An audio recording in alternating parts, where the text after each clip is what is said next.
So hi everyone, my name is Aditya and मैंने इस साल S B I P O 2025-26 में ऑल इंडिया रैंक 28 हासिल किया एंड मैं currently as a P O serve कर रहा हूँ in the State Bank of India. पिछले साल मैंने S B I P O और I B P S exam दिए थे, I B P S P O exam, and दोनों के दोनों मैंने क्लियर किए। मैं एक मीडियोकर स्टूडेंट हूँ, ज़्यादा मेरी कोई अच्छी बैकग्राउंड नहीं रही है। इसके सिवा मैं इस वीडियो में आपका ज़्यादा टाइम वेस्ट नहीं करूँगा एंड सीधा बात करूँगा कि आप किस तरीके से इस साल अपनी सिलेक्शन को गारंटी कर सकते हैं। देखिए, इस साल टोटल 1500 वैकेंसीज़ निकली हैं। 1500 मतलब काफ़ी ज़्यादा, ठीक है। आपके अच्छे खासे चांसेस है इस साल एग्ज़ाम क्लियर करने के। मुझे नहीं लगता कि अगले 2-3 सालों में इतनी वैकेंसीज़ आने वाली है। वैसे ये कोई गारंटी नहीं दे सकता कि कितनी वैकेंसीज़ इन फ्यूचर आएगी, बट अगर हम पिछले 2-3 सालों की बात करें तो उसमें 1500 आज तक का सबसे हाईएस्ट नंबर है। तो अपने स्पॉट को गारंटी रखने के लिए, अपनी सीट रिज़र्व करने के लिए आपको आज से ही प्रिपरेशन मजबूत करनी होगी एंड अपने एग्ज़ाम की तरफ अब डेडिकेटेडली फोकस्ड रखना पड़ेगा। अब हम सीधा अपनी वीडियो पे बात करेंगे एंड इस वीडियो में हम सोर्सेज़ की बात करेंगे, ठीक है, कि मैंने अपनी प्रिपरेशन में कौन कौन से सोर्सेज़ फॉलो किए, कौन कौन सी बुक्स, क्या क्या मटेरियल फ़ॉलो किया, कौन कौन सी वीडियोस देखी, कौन कौन से कोर्सेज़ पढ़े, परचेज़ किए, एंड मैंने किस तरीके से S B I P O का एग्ज़ाम क्लियर किया। सोर्सेज़ की बात करें, सबसे पहले मैं बात करूँगा क्वांट की, ठीक है। हम सीरियल वाइज चलेंगे, हम 4 सेक्शन को कवर करेंगे: quant, reasoning, English and general awareness, general banking, ठीक है। सबसे पहले मैं अगर क्वांट की बात करूँ तो क्वांट एक ऐसा टॉपिक है जो कि कुछ के लिए काफ़ी इजी रहेगा एंड कुछ के लिए काफ़ी मुश्किल, ठीक है, काफ़ी मुश्किल। ये ऐसा टॉपिक नहीं है जो कि किसी के लिए मीडियोकर रहता है, ठीक है। कोई कोई लोग इसको काफ़ी इजी मानते हैं और कोई कोई काफ़ी हार्ड मानते हैं। अब दोनों के लिए मेरे पास एक ही उपाय है, एक ही सोर्स है, मतलब एक ही लिस्ट ऑफ सोर्स है जो दोनों को फॉलो करना है। बस फ़र्क इसमें आएगा कि किसको कितना कितना टाइम देना है, ठीक है। जहाँ पर इजी वाला सिर्फ 1 घंटा डेली का देगा अपने क्वांट सेक्शन में, वही हार्ड वाला कम से कम 2.5 से 3 घंटे देगा अपने क्वांट सेक्शन में, ठीक है। मटेरियल दोनों के लिए सेम रहेगा, बट डिपेंडिंग कि आपको क्वांट किस लेवल की आती है, आपको इजी लगती है या फिर हार्ड लगती है, आपको अपना टाइम जो आप उसमें यूटिलाइज़ करोगे वो आप वेरी कर सकते हो। अब लिस्ट क्या रहेगी कि हमें क्या क्या सोर्सेज फॉलो करने हैं, वो कुछ इस तरीके से है। तो सोर्सेज में सबसे पहले जो मैंने फॉलो किए और जो मुझे काफ़ी हेल्प करे, सबसे पहला आ गया आदित्य रंजन सर, जो कि क्वांट के काफ़ी एक मतलब फेमस टीचर है। उनकी आप प्लेलिस्ट यूट्यूब पे फॉलो करें, ठीक है। ज़्यादा कुछ उसमें टॉपिक है नहीं, जहाँ तक मुझे याद है लगभग 60 वीडियोस होगी उसमें, और उनमें से भी काफ़ी मतलब एसएससी सीजीएल के रिलेटेड है जो कि हमारे बैंकिंग में नहीं आती है। आप इनको फॉलो कर सकते हैं एंड इन्होंने बेसिक्स किसी भी टॉपिक के काफ़ी अच्छे से पढ़ाए हैं और यहाँ से आपके बेसिक्स अच्छे से क्लियर हो जाएंगे एंड इसके बाद एटलीस्ट आपके पास इतनी नॉलेज होगी कि आप मॉक्स अटेम्प्ट कर पाएंगे, आप प्रैक्टिस क्वेश्चन अटेम्प्ट कर पाएंगे। तो मैंने सबसे पहले आदित्य रंजन सर की वाईटी यूट्यूब की वीडियो फॉलो की। उसके बाद मैं जो भी टॉपिक पढ़ता था उसके मैं प्रैक्टिस क्वेश्चन अटेम्प्ट करता था, ठीक है। प्रैक्टिस क्वेश्चन तो मैं उस टॉपिक के उसी दिन अटेम्प्ट करता था, मतलब अगर मैंने अभी टॉपिक पढ़ा तो उसके एकदम बाद मैं उसके प्रैक्टिस क्वेश्चन अटेम्प्ट करता था। अब मुझे प्रैक्टिस क्वेश्चन करने के लिए मैंने सिर्फ एक ही बुक फॉलो की थी, किरण पब्लिकेशन की क्वांट की बुक, किरण पब्लिकेशन की, ठीक है। काफ़ी ईजिली मार्केट में अवेलेबल होती है, काफ़ी एक फ़ेमस बुक है, ठीक है। ये जितने भी मैं सोर्स बता रहा हूँ ये सीजीएल के ज़्यादा फेमस है, ठीक है। बट क्योंकि सीजीएल और बैंकिंग का आज के टाइम पर ऑलमोस्ट सेम लेवल है, बस मेंस में थोड़ा सा बैंकिंग का ऊपर जाता है, बट अगर हम प्री की बात करें तो दोनों का सेम ही लेवल होता है। हमें प्री पे ज़्यादा फोकस करना होता है। काफ़ी लोग मेंस की तरफ ज़्यादा फोकस्ड होते हैं, बट मेंस में आपकी एक बेसिक अंडरस्टैंडिंग किसी भी टॉपिक की वो ज़्यादा यूज़फुल होती है। यहाँ पर आपकी स्पीड, आपने कितने क्वेश्चन अटेम्प्ट किए, वो इतना यूज़फुल नहीं होगा, बट बल्कि आपको किसी एक टॉपिक के बारे में कितना एक इन डेप्थ नॉलेज है, that will play an important role. उसको हम बाद में कवर करते हैं, मतलब किसी एक अलग वीडियो में कवर करेंगे। सबसे पहले हमें एक बेसिक सोर्स देखने कि हम क्या क्या फॉलो करें खुद को एटलीस्ट एक वेल प्रिपेयर्ड समझने के लिए। सबसे पहला हो गया आदित्य रंजन सर की वाईटी वीडियोस। दूसरा हो गया हमारे पास practice question by Kiran publication, जो कि आपको जैसे ही कोई भी एक टॉपिक आप ख़त्म करोगे उसके एकदम बाद देने ही देने। थर्ड आ गए हमारे पास मॉक टेस्ट प्लस PYQs। ये एक सबसे असेंशियल पार्ट है, mock test and previous year questions. एक चीज़ मैं आप सभी से ये कहूँगा कि चाहे वो क्वांट हो या हो वो रीजनिंग, ये दो ऐसे टॉपिक है जिनमें मॉक टेस्ट देना एंड PYQs लगाना काफ़ी ज़्यादा इम्पॉर्टेंट है। अगर आप मॉक टेस्ट और प्रीवियस ईयर क्वेश्चंस अटेम्प्ट नहीं कर रहे हो और मतलब आप सिर्फ ज़्यादा टाइम अब वीडियोस देखने में, मटेरियल बिल्ड करने में, क्वेश्चंस मतलब प्रैक्टिस क्वेश्चंस करने में लगा रहे हो, सो उसका कोई मतलब है ही नहीं, it doesn't make any sense.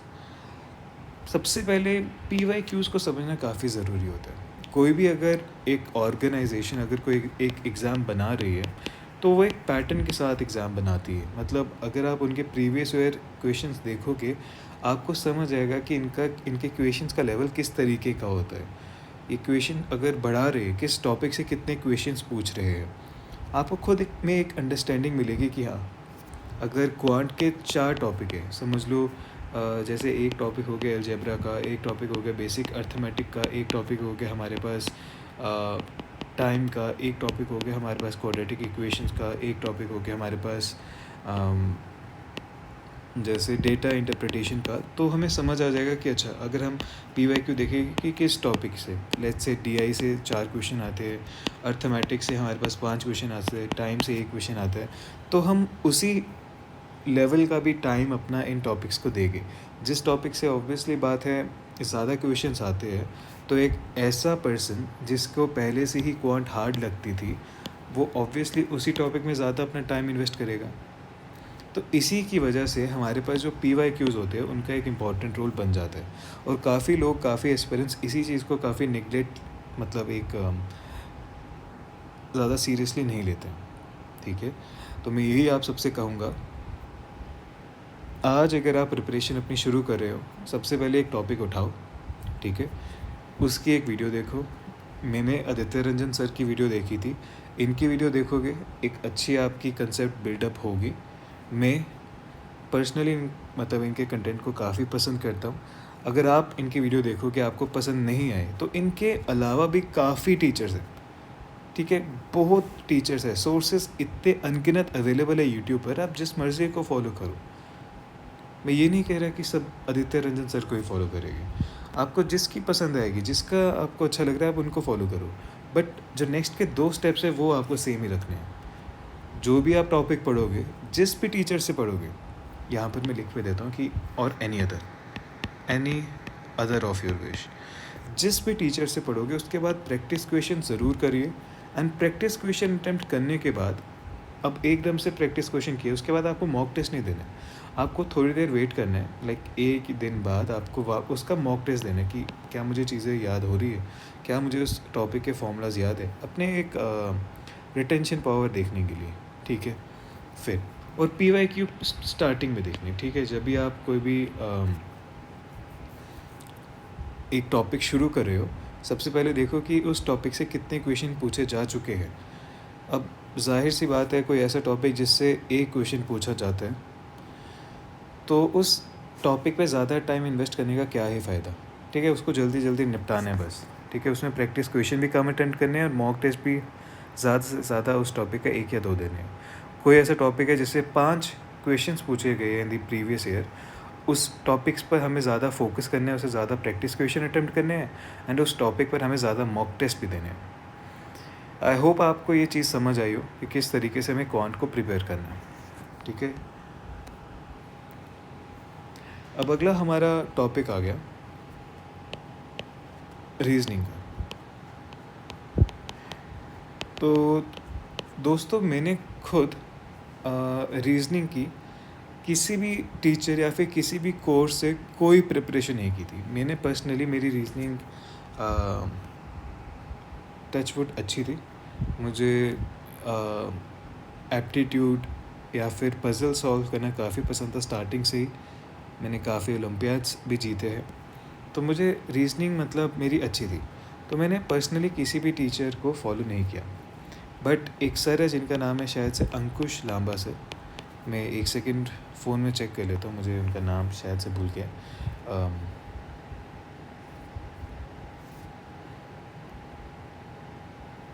Ji, Ankush Lamba sir ही उनका नाम है। मैंने उनका काफ़ी नाम सुना है रीजनिंग के केस में।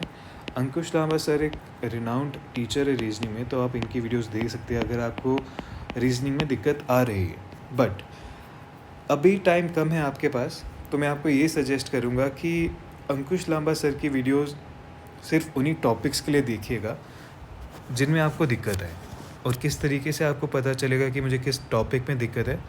By looking at PYQs। किसी भी टॉपिक को शुरू करने से पहले उसके PYQ को देखना। जैसे मैंने क्वांट में बोला, रीजनिंग में मैं यही बोलूँगा, कोई भी टॉपिक पकड़ा, पहले उसके PYQ देखे। ज़्यादा क्वेश्चंस आ रहे हैं तो उसमें ज़्यादा टाइम इन्वेस्ट करो। ज़्यादा टाइम इन्वेस्ट करो तो आप कोर्स भी परचेज़ कर सकते हैं। अगर आपको बिल्कुल ही समझ नहीं आ रहा कि मैं उसको मतलब आपको उस टॉपिक की समझ नहीं है, कोर्स फॉलो करो। एंड कोर्स फॉलो के लिए मैंने आपको बता दिया कि अंकुश लांबा सर काफ़ी रिनाउंड टीचर है। मैंने पर्सनली इनको फॉलो नहीं किया था क्योंकि मेरी रीजनिंग अच्छी थी, मुझे ज़रूरत नहीं पड़ी। बट अगर आपकी रीजनिंग कमज़ोर है तो आप इनको फॉलो कर सकते हैं। मैंने इनका काफ़ी नाम सुना है एंड ये काफ़ी फेमस टीचर है रीजनिंग के। ठीक है, जैसे ही आप एक टॉपिक करोगे, सेम इसी तरीके से आपको आपको प्रैक्टिस क्वेश्चन सॉल्व करने। प्रैक्टिस क्वेश्चन सॉल्व करें प्लस मॉक टेस्ट दीजिए। अब जैसे कि मैंने कहा कि मेरी जो रीजनिंग थी वो अच्छी थी, तो मैंने प्रैक्टिस क्वेश्चन पे ज़्यादा मतलब मैंने प्रैक्टिस क्वेश्चन हार्डली किसी भी टॉपिक के दिए होंगे, मैं सीधा मॉक टेस्ट पे जंप करता था। ठीक है, एंड मॉक टेस्ट के लिए मैं काफ़ी अलग अलग वेब पेजेस है, like Oliveboard, Adda 24/7, Testbook, practice mock, smart Keeda, ये इतने सारे मतलब एप्लीकेशंस है जहाँ पर आप मॉक टेस्ट दे सकते हैं। तो वहाँ पर जाके मैं मॉक टेस्ट देता था। तो रीजनिंग के लिए मैं यही कहूँगा, सबसे पहले कोई भी एक टॉपिक चुना। जैसे मैंने चुना आज मैं प्रिपरेशन शुरू कर रहा हूँ। आज मैंने सोचा कि आज मैं सिलॉगिलिज्म पढ़ूँगा। तो इस सिलॉगिलिज्म में से मैंने देखा कि यार लास्ट के 1-2 साल में एटलीस्ट 2 से 3 क्वेश्चंस सिलॉगिलिज्म से पूछे जाते हैं। तो 2-3 क्वेश्चन तो यार इम्पोर्टेंट तो है, मतलब एक टॉपिक ठीक इम्पोर्टेंट, ज़्यादा इम्पोर्टेंट भी, ज़्यादा नॉट इम्पॉर्टेंट भी। तो ठीक इम्पॉर्टेंट है। तो मैंने सोचा यार कि अगर मुझे इस टॉपिक में दिक्कत आती है, चलो सबसे पहले अंकुश लांबा सर की वीडियोस देख लेते हैं। सर की वीडियो देखी, उसके बाद PYQ सॉल्व किए 1-2 दिन के बाद प्रैक्टिस क्वेश्चन सॉल्व किए। तो इस फ्लो में आपको अपनी चीज़ें लेके जानी है। ठीक है, तो आई होप क्वांट और रीजनिंग का आपको अच्छे से आइडिया लग चुका होगा। इसके बाद हम सीधा बात करेंगे अपने नेक्स्ट इंपॉर्टेंट टॉपिक की, दैट इज़ इंग्लिश। अब इंग्लिश मेरी ज़्यादा कमज़ोर भी नहीं थी, ज़्यादा अच्छी भी नहीं थी, ठीक थी। इंग्लिश को मैंने अच्छे से काफ़ी प्रिपेयर किया है, इसकी मैं आपको बेस्ट एक सोर्स लिस्ट प्रोवाइड कर सकता हूँ। सबसे पहले मैंने एक काफ़ी रिनाउंड टीचर है, मिस्टर अमन वशिष्ठ सर। मुझे वशिष्ठ के स्पेलिंग नहीं आते, मैं वही लिख दूँगा। अमन वशिष्ठ सर, उनकी एक प्लेलिस्ट है कंप्लीट यूट्यूब पर, जो कि लगभग आई थिंक 40 to 50 वीडियोज़ होगी उसमें। इनमें उन्होंने कंप्लीट ग्रामर पढ़ाई है। ठीक है, ये ग्रामर के सोर्सेज अभी मैं आपको बता रहा हूँ। ठीक है, ये 2-3 मैं सोर्सेज बताऊँगा, ये ग्रामर के हो गए। ठीक है, इन्होंने इसमें कंप्लीट इंग्लिश ग्रामर पढ़ाई है, जो कि मैंने यहाँ से पढ़ी थी। आप भी यहाँ से फॉलो कर सकते हैं अगर आपकी इंग्लिश ठीक है। अच्छी है, काफ़ी अच्छी है। अगेन मैं ये कहूँगा, टाइम अपना वेस्ट मत कीजिए। जिस टॉपिक में जितनी टाइम की रिक्वायरमेंट है उतना टाइम उसमें स्पेंड करिए, ठीक है। टाइम एंड वर्क एक इम्पॉर्टेंट कंसेप्ट है, तो जितनी किसी चीज़ को ज़रूरत है टाइम उतना ही उसमें यूटिलाइज़ करिए। मेरी इंग्लिश थोड़ी मतलब एवं ही थी, तो इसलिए मुझे टाइम स्पेंड करना पड़ा। सोर्सेज सबसे पहला मैंने अमन वशिष्ठ सर, ठीक है, आप अमन वशिष्ठ यूट्यूब पर लिखेंगे, आपको पहला ही लिंक इनका मिल जाएगा। इनकी कंप्लीट 40-50 लेक्चर्स की प्लेलिस्ट है, ईज़िली आप इनको फॉलो कर सकते हैं। सेकंड, हमारे पास मैंने तरुण ग्रोवर सर जो कि एक यूट्यूब कम्युनिटी के काफ़ी फेमस इंग्लिश टीचर हैं, इनको मैंने फॉलो किया। इनकी भी लगभग 40-50 लेक्चर्स की एक ग्रामर की प्लेलिस्ट है, जिनको आप देखोगे एक अच्छा मतलब एक ग्रामर तो आपकी टॉप नॉच हो जाएगी, ठीक है। थर्ड, यहाँ पर मैंने फॉलो किया नितीशा, मैं ना भूल के उनका, नमीशा बंसल मैम, उनकी एक वीडियोज़ है 120 रूल्स ऑफ ग्रामर, ठीक है। 120 रूल्स ऑफ ग्रामर मतलब ये एक ऐसी सीरीज़ ऑफ वीडियोज़ है जो कि आप रिवीजन के तौर पर रख सकते हैं। सबसे पहले अपना बेसिक नॉलेज बनाने के लिए आपने ये 2 मटेरियल फॉलो करिए, अमन वशिष्ठ सर की videos and Tarun Grover sir की वीडियोस। उसके बाद अपने मटेरियल को बिल्डअप करने के लिए एंड अपने लाइक एक क्रिस्प नोट बनाने के लिए आपने निमिषा बंसल मैम की 120 रूल्स ऑफ ग्रामर देखी। 120 रूल्स ऑफ ग्रामर आपको इसमें वो इम्पॉर्टेंट रूल्स ग्रामर के पता चलेंगे जो कि ऑलमोस्ट हर एक पेपर में पूछे जाते हैं, ठीक है। तो बेसिकली जो भी नोट्स आप इस थर्ड टॉपिक से बनाएंगे 120 रूल्स ऑफ ग्रामर से, वो आपके मतलब एग्ज़ाम के एक दिन पहले काफ़ी हेल्प करते हैं, अगर आपको जल्द कुछ रूल्स याद करने हो या फिर एक रिवीजन करनी हो। तो ये मैंने 3 सोर्सेज पढ़े फॉर ग्रामर के लिए। प्रैक्टिस के लिए मैंने एक बुक आती है ब्लैक बुक करके, मैंने वो फॉलो की थी, ब्लैक बुक। सोर्स प्रैक्टिस के लिए आ गया ब्लैक बुक, आप वो कर सकते हैं, काफ़ी अच्छी बुक है एंड उसमें अच्छी प्रैक्टिस हो जाती है, ब्लैक बुक, ठीक है। ब्लैक बुक की नाम है उसका। वोकैब के लिए मैं 2 चीज़ें करता था। सबसे पहला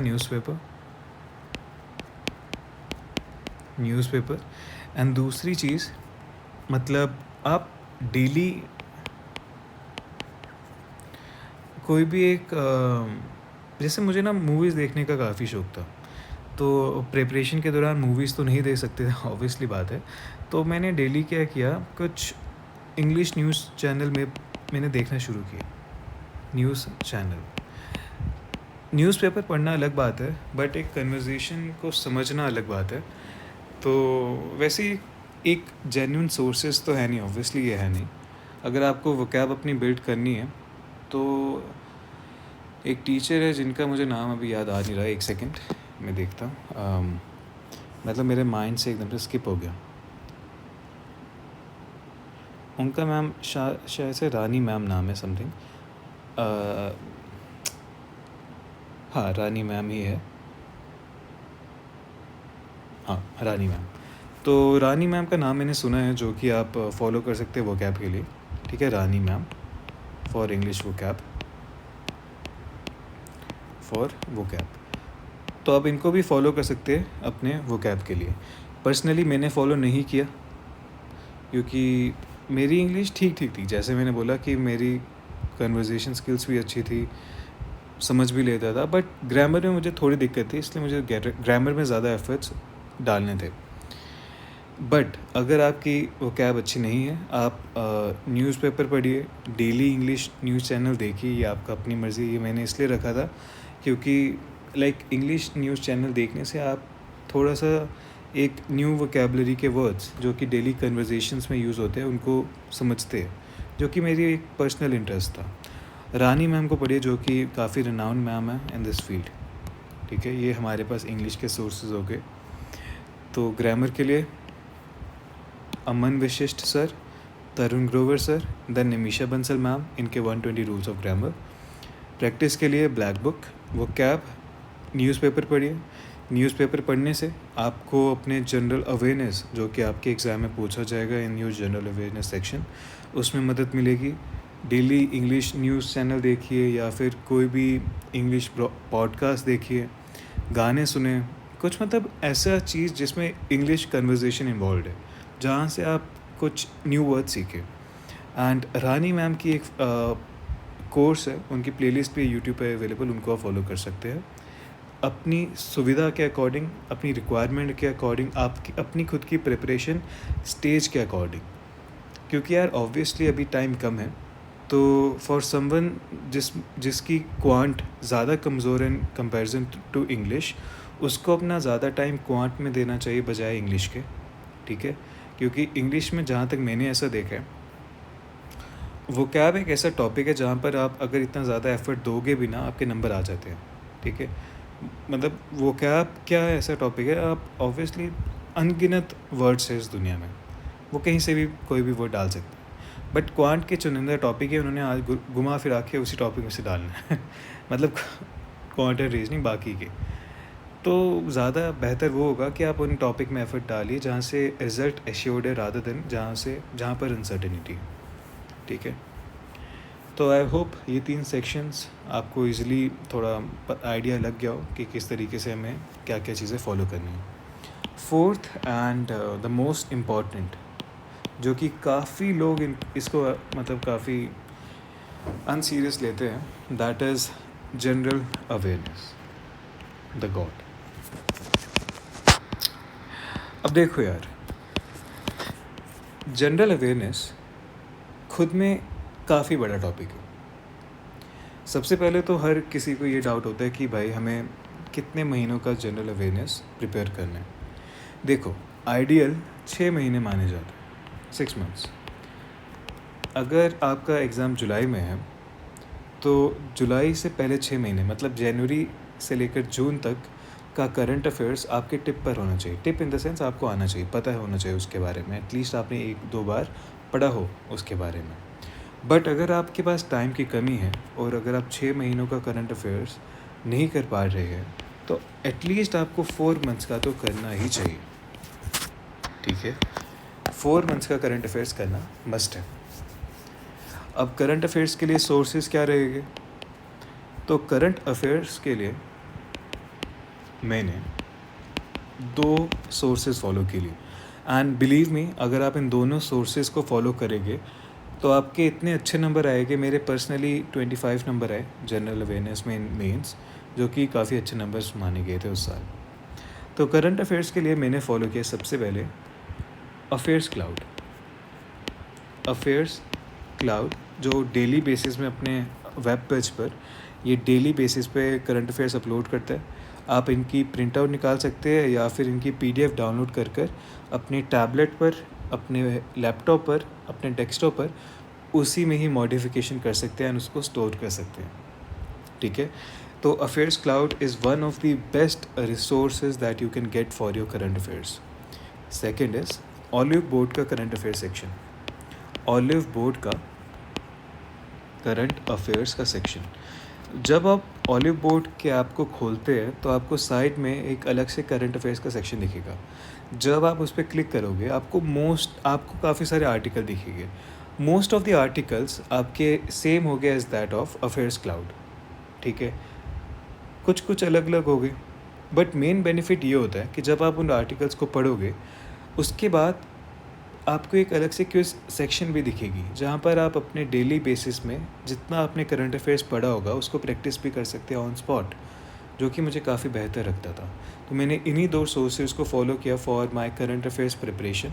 सबसे पहला अफेयर्स क्लाउड को, थोड़ा लेंथी है बट बिलीव मी, अगर आपने जनरल अवेयरनेस सेक्शन को, इस पर अगर आपने एक कंट्रोल पा लिया, इसको आपने अच्छे से कर लिया, देन आपके मेंस में काफ़ी अच्छे नंबर आएंगे। एंड बिलीव मी, आप अपनी श्योरिटी एक श्योरली अपनी सीट जो है इंटरव्यू में रिज़र्व कर पाएंगे, क्योंकि काफ़ी लोग बस क्वांट, इंग्लिश, रीजनिंग इसमें बिजी रहते हैं एंड जनरल अवेयरनेस को वो समझते हैं कि यार मेरे से हो ही नहीं पाएगा।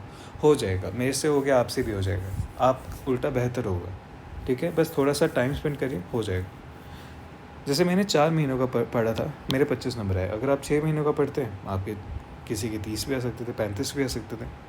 So everything is possible. Affairs cloud मैंने पढ़ा था, ऑली बोर्ड का करंट अफेयर्स ईजिली हो गया। तीसरा मैंने चीज़ पढ़ी, वो था कि मैं करंट अफेयर्स के लिए न्यूज़पेपर पढ़ता था। ठीक है, न्यूज़पेपर डेली बेसिस पे मैं न्यूज़पेपर पढ़ता था। ठीक है, न्यूज़पेपर कौन सा? तो यार ऐसा नहीं है कि कोई न्यूज़पेपर काफ़ी अच्छा है, कोई काफ़ी गंदा है, बट न्यूज़पेपर अगर पढ़ना भी है तो ऐसा पढ़ो जिसकी हेल्प आपको अपने इंटरव्यू में भी मिले। आई नो मैं काफ़ी आगे की सोच रहा हूँ, अभी आपका प्री होने वाला है and I am talking about interview, but थोड़े थोड़े स्टेप्स उसी चीज़ की तरफ लेने चाहिए जो कि एट द एंड आपके फाइनल गोल की तरफ आपको ले जाए। तो इसलिए मैंने न्यूज़पेपर रखा था इकोनॉमिक टाइम्स। ठीक है, इकोनॉमिक टाइम्स, मैं वहाँ से न्यूज़पेपर पढ़ता था। इसमें क्या होता है, आप इकोनॉमिक टाइम्स में ना वोकेबलरी भी थोड़ी सी बूस्ट हो जाती है। अगर आपको टिपिकली वोकेबलरी बूस्ट करनी है और थोड़ी बहुत नॉलेज गेन करनी है तो उसके लिए हिंदू भी अच्छा है। हिंदू हो गया, इंडियन एक्सप्रेस हो गया, इकोनॉमिक टाइम्स हो गया, ये काफ़ी अच्छे न्यूज़पेपर है। मैंने इकोनॉमिक टाइम्स रखा था, आप कोई भी रख सकते हैं, बट डेली करंट अफेयर्स के इवेंट आपको पता होनी चाहिए। ठीक है, तो ये 3 चीज़ें मैंने रखी थी फॉर माई करंट अफेयर्स। अब अगला आ गया for my general banking. General banking में मतलब जैसे कि नेफ्ट की कितनी लिमिट है, minimum limit, maximum limit, RTGS की मैक्सिमम कितनी है, मिनिमम कितनी है, स्मॉल अमाउंट क्या होते हैं, बीएसपीडीए, ये सब। ठीक है, केवाईसी के कौन से 4 पिलर्स है। तो ये ऐसे चीज़ें जो कि जनरल बैंकिंग में आती है, ये भी हमारे पास पूछा जाता है इन आज जनरल अवेयरनेस पोर्शन। बट एक चीज़ मैं कहूँगा कि लास्ट साल आई डोंट थिंक कि इसमें से क्वेश्चंस आए थे, तो ये उतना इम्पॉर्टेंट सेक्शन नहीं होता है। आपको इस सेक्शन को तभी प्रिपेयर करना चाहिए जब एग्ज़ाम में 2-3 हफ्ते बचे हो। मोस्ट ऑफ द टाइम आपको करंट अफेयर्स को भी देना चाहिए एंड जनरल बैंकिंग को कम से कम। बट हाँ, कभी कभी 1 या 2 क्वेश्चन आ जाते हैं, उससे ज़्यादा नहीं।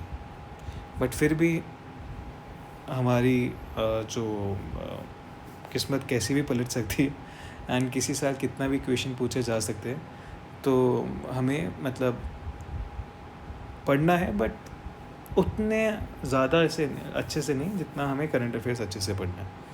तो जनरल बैंकिंग के लिए मैंने ऑलिव बोर्ड की ही एक यूट्यूब पर वीडियो, एक प्लेलिस्ट है जो आपको मिल जाएगी ईज़िली, वो मैंने पढ़ी थी। वहाँ से मैंने उनके लेक्चर्स देखे थे, कम शायद से 25 या 20 से 25 लेक्चर्स थे एंड इनमें उन्होंने कंप्लीट एक जनरल अवेयरनेस, जनरल बैंकिंग के बारे में पढ़ा दिया था। ठीक है, तो यहाँ से आप जनरल बैंकिंग के बारे में पढ़ सकते हैं। बाकी अगर मैं बात करूँ कि हाँ, एक और सोर्स था जिनका नाम था सुप्रियो पांडा।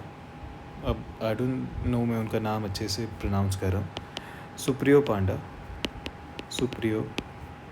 पांडा, इनकी भी मैंने प्लेलिस्ट फॉलो की थी फॉर जनरल बैंकिंग। ठीक है, तो अगर हम जनरल अवेयरनेस की बात करें, सबसे पहले आपको मैं बता दूं कि आपको 6 महीने का करना है, 4 महीने का करना है।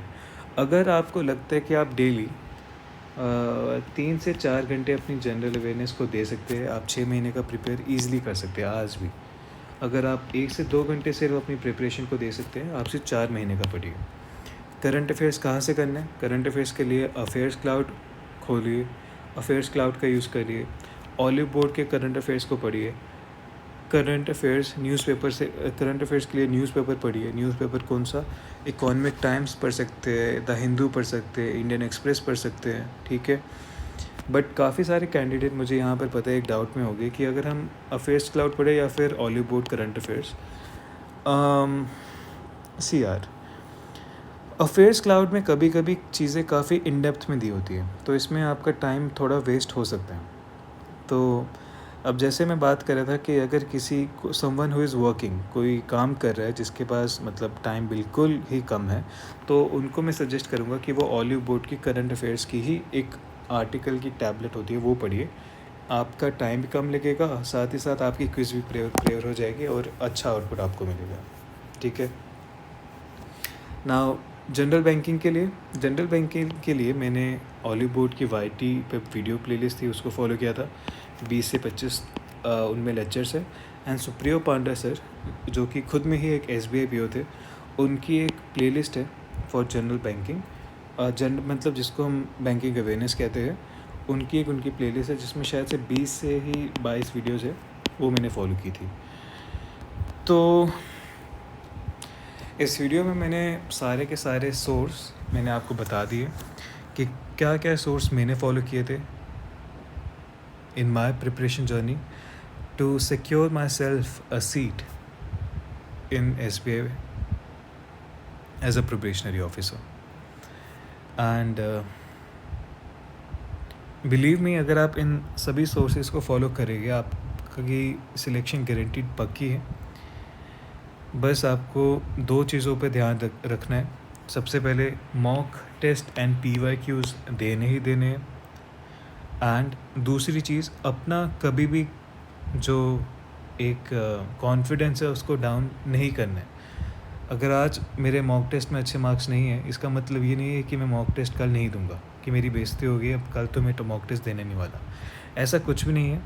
मॉक टेस्ट बेसिकली बनाए ही इसलिए गए हैं कि हमें खुद के वीक एरिया समझ आ पाए कि हम कहाँ पर लैग कर रहे हैं, एंड उन्हीं एरियाज़ पर हम मोर फोकस कर सकें। उसी वे में आपको मॉक टेस्ट को ट्रीट करना है। अपने वीक एरियाज़ को एनालाइज करो, उन्हीं पर ओवरकम करो, उन्हीं के लिए और पढ़ो। हर किसी के लिए वीक एरियाज़, हर किसी के लिए एरियाज़ ऑफ इम्प्रूवमेंट अलग अलग होंगे। तो जैसे ही आपकी रिक्वायरमेंट है, जैसे आपके वीक एरियाज़ है, उन पर वैसे ही आपको फोकस करना है, उसी इंटेंसिटी के साथ फोकस करना है जितनी रिक्वायरमेंट है। So this is all from my side. I hope you learn something new, and I hope you will make your way